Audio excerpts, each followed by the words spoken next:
Hello to everyone. Today's videos is going to show here about help you how to use Annie on Grok, and this is going about to help you how you actually start to go to use Annie. First, if you're really looking for the thing which is going about throw the Annie, I really see this is going to be about to go to have here some kind of situation through my opinion.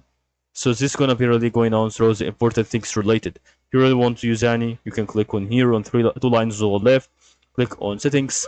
I really think this is going to about start to have so what it should be about start to be about here, and then you're gonna start to scroll down here.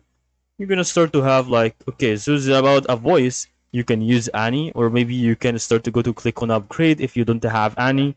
This must about start to go for super group light or super group, and this could really going on is still normally to be one of things about it. So that is all about to help you guys in this video. Thank you for watching.